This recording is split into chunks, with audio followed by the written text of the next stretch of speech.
Pokoj Boží žehná všetkým, ktorí sa pozráte na toto video. Boh vás mocne žehná, Kristovi Ježišovi, našom Pánovi. Amen. Mám na srdci dneska hovoriť o niečom, čo mi doma ukázal Boh, Duch Svätý. Otvoril som si Jeremiáša, 43. kapitolu a 4. A v 17. verši sa píše niečo wow.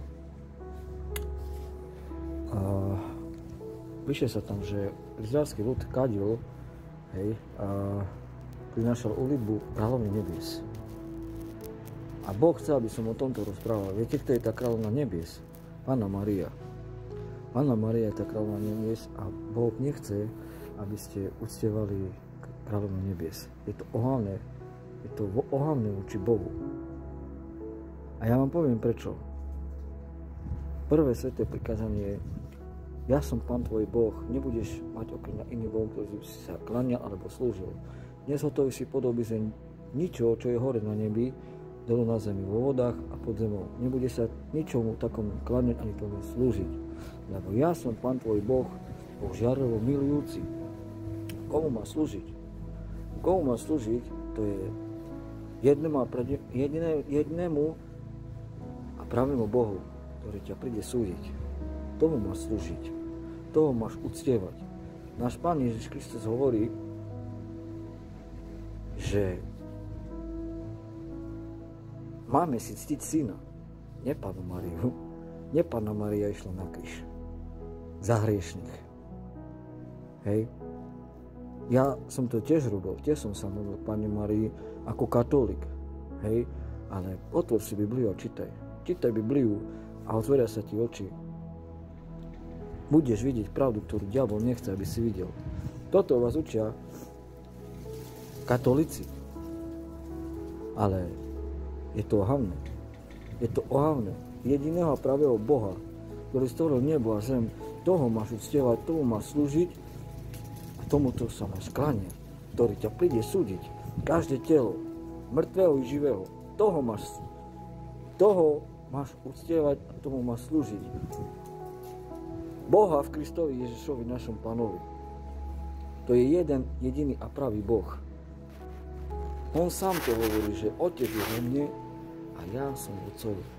Otec je vo mne. Boh v Synovi. Ten príde súdiť živých i mŕtvych. Ja vás takto v láske napomínam mene nášho Pána Ježiša Krista, mene Božom, aby ste to nerobili. Neuctievajte Pannu Máriu, lebo Boh sa na to hnevá. Vo 44. kapitole v Jeremiášovi je napísané, že oni to robili preto, lebo oni mali, jak to povedať, šťastie. Hej, proste mali blahobyt. Ale čo myslíte, že Boh vám nechce, aby ste sa mali dobre? Nie? Však Boh to chce. Boh chce, aby ste sa mali dobre, ale robte veci, ktoré Boh chce. Neuctievaj toho, koho ty nemáš. Uctievaj toho, koho máš. Nie Pannu Máriu, však ona není Boh. Ona je človek tak, jak ty, alebo ja. Áno, ona porodila Pána. To je pravda, áno.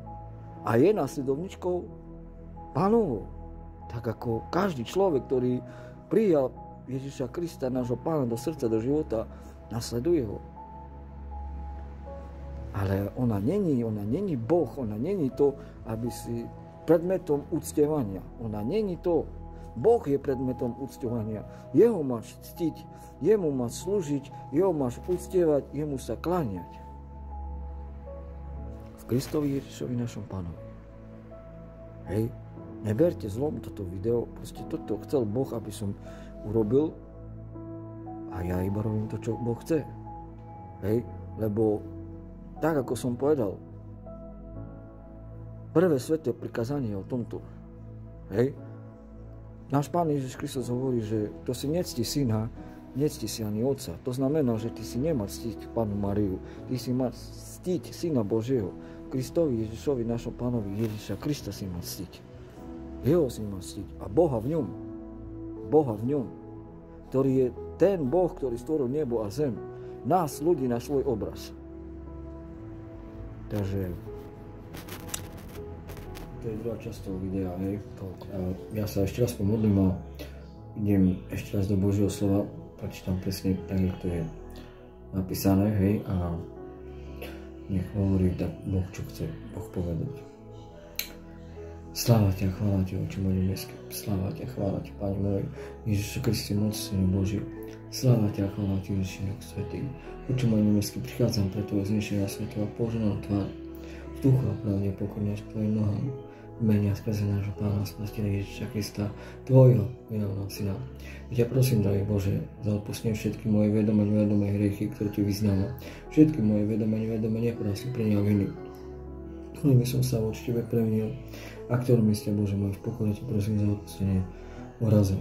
Zmiluj sa a zľutuj sa do mňa, v pokore Ti prosím hriešným, pretože to všetko z celého svojho úprimného a pokorného srdca a z celého svojho úprimného a pokornejšie, úplne hlboko všetko veľmi. Ja ťa prosím, drahý Bože, aby si ma dokonalo čiste znútra i zvonka svetou krvou nášho Pána Ježiša Krista, ktorá tiekla za mňa v Golgotskom kríži, keď sa za mňa metoval. Aby si ma takto Ty, Oče môj nebeský, zmieril vo svojom milovanom a mocnom Synovi Božom Ježišovi Kristovi, náš Pánu za sebou, aby som patril pre všetkým jemu, tak Tebe. Žil tak skrze Neho a pre Neho tak Teba, Oče môj nebeský. Začni ja, Oče môj nebeský, Pane môj, Ježišu, sa Tým pekne ďakujem. V pokore ťa prosím, dokonale ma očistí i v kúpele znovu zovňa z vody a ducha. Daj sa mi takto napis Tvojej živej vody, ktorá je pri Tvojich nohách a je právne prijacem k večnému životu. Oddel ma tak od sveta, čo môže odzavčkniť všetky podkliny tohoto sveta. Ukladom diabla i od démonov pre Teba, Oče môj nebeský, pre nášho Pána Spasiteľa Ježiša Krista, Tvojho meno Syna, pre Ducha Svätého, a posväť ma v pravde, pretože Tvoje slovo je pravda. Naplň celé moje vnútro Tvojim Duchom Svätým a hovor takto ku mne v Duchu Svätom, v pokore Ťa prosím. Prosím ťa, aby si ma viedol Tvojim životom daným Duchom Svätým. Drahý Bože, tým slovom, ktorým chceš, aby som hovoril, nech je to na Tvoju slavu a ľudia, aby sa z toho prebrali a proste, aby sa zamysleli nad tým, čo vlastne robia. Drahý Bože, nech sú takto oslobodení, vykúpení, zachránení a spasení. V mene Otca i Syna i Ducha Svätého.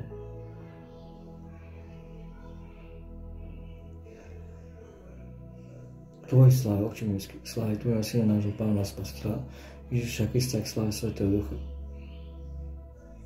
Ty nechceš, drahý Bože, aby človek zahynul a nechceš, aby človek bol nevedomý, drahý Bože. Preto Ty takto, drahý Bože, dávaš svoje slova svojim nádobám, naplňaš ich Tvojou živou vodou, kladáš im svojim služobníkom a svojim dieťaťom slova do úst. Prosím ťa, drahý Bože, aby si takto hovoril Ty skrze mňa, aby si každé slovo takto zaštiepil do srdca, drahý Bože. Skutočne, aby poznali pravdu, drahý Bože. Nech nie sú takto klamaní, ale nech sú uvedení do pravdy, pretože Ty chceš, aby každý človek bol spasený a poznal pravdu, ktorá oslobodzuje v mene a skrze nášho Pána Ježiša Krista. Amen. Takže, ja to prečítam, hej, ešte raz, kde to je. 17. verš som hovoril, že to je, hej, 44. kapitola Jeremiáš. Ale splníme všetko, čo sme vlastnými ústami sľubovali. Budeme obetovať kadidlo kráľovnej nebies, prinášať jej tekuté obety, ako sme to robievali my, naši otcovia, naši králi a naše kniežatá v ľudských mestách a na jeruzalemských uliciach. Hej, ďalej. Vtedy sme mali chleba dosyta, boli sme šťastní a nešťastie sme nepoznali. Hej, takže tak ako som povedal v prvej časti, oni to robili preto, lebo mali šťastie, hej, mali blahobyt, hej, ale robili niečo, čo je proti Bohu. Hej, lebo tak ako som povedal, Panna Mária, ona je človek, tak ako ja, ako vy, každý. Hej, proste bola vyvolená k niečomu.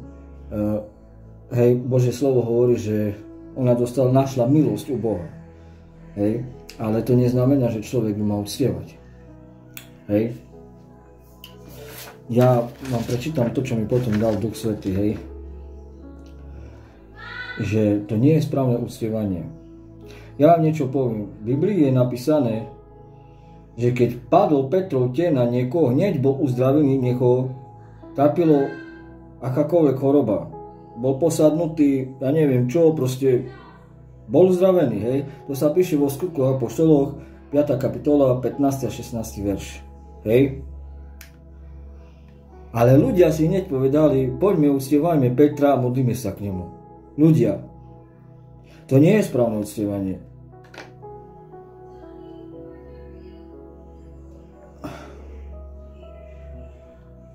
Modliť sa máš k tomu, to dal Petrovi takúto moc. Toto je práve uctievanie. Niečo vám poviem. Náš Pán Ježiš Kristus povedal Pilátovi, nemal by si nad mnou žiadnu moc, keby ti nebolo zdané zhora. To sa píše Jánovi 19. kapitola 11. verš. Ján Krstiteľ povedal,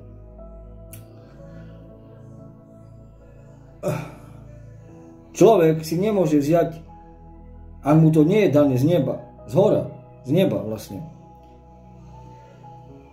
Človek si nič nemôže vziať, ak mu to nie je dané z neba. Ján 3. kapitola 27. verš. A ešte niečo vám poviem, čo hovorí Boh v Jeremiášovi, hej. To sa píše v 17. kapitole, hej, a v 5. verši.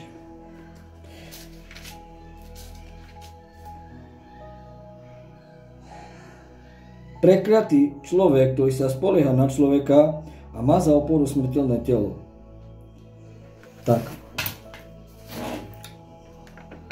Prekliatý je muž, ktorý dúfa v človeka a telo robí svoju oporou, ale jeho srdce sa odvracia od Hospodina.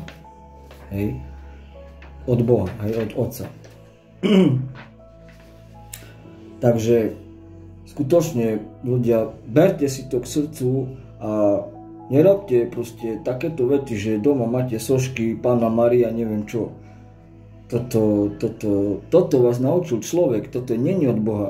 Náš Pán Ježiš Kristus hovorí farizejov, že pre ľudské podanie rušíte Božie prikázania. To nemá tak byť. Človek sa nemá kláňať Márii. Hej, ja vám poviem jednu vec. Hej, viete o tom, že Mária potom už keď porodila nášho Pána Ježiša Krista, nebola pánom. Ona mala normálne deti ako každý iný človek. Toto ste asi nevedeli. Ale tak to je, lebo náš Pán Ježiš Kristus mal bratov. Božie slovo hovorí, že aj sestry. A oni museli mať normálne, ako sa povie, spal muž so ženou. Jozef s Máriou, aby prišli tie deti na svet. Hej? Takže ona pána nemohla byť. Ona bola pána počas toho, keď počala z Ducha Svätého. Nepoškvrnené počatie. Hej? Preto náš Pán je Boží syn. Hej? A je dokonalý. Ako človek, 100% človek, ale ako aj 100% Boh. Hej? Takže toľko som mal vám povedať. Hej? Nerobte to, lebo Boh sa na to hnevá. Hnevá sa na to. Hej? Ja vám nebudem ďalej čítať, čo sa tam ďalej píše, hej? Čo urobil potom Boh s Izraelitmi, hej? Kto chce, nech si otvorí 44. a 5. kapitolu Jeremiáš, nech si to prečíta. Ja nehovorím hlúposti, lebo Biblia hovorí, nie ja, hej? A Bohu sa to nepáči, veľa ľudí uctieva Pannu Máriu, hej? Nie, máš uctievať jediného pravého Boha v Kristovi Ježišovi našom Pánovi. To máš uctievať, lebo to je ten, ktorý stvoril nebo a zem. Hej? Spásu, ktorú poslal na tento svet, náš Pán Ježiš Kristus a jediný sudca, ktorý bude súdiť živých i mŕtvych. Ktorý príde. Hej? Takže ešte raz, neberte ako pohoršenie toto. Ja som sa modlil za to, aby, či to naozaj Boh chce, aby som to urobil.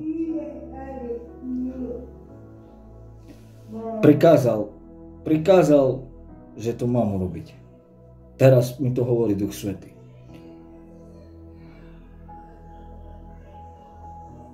Ja nechcem, aby ľudia zahynuli pre nevedomosť. Ja som jediný a pravý Boh.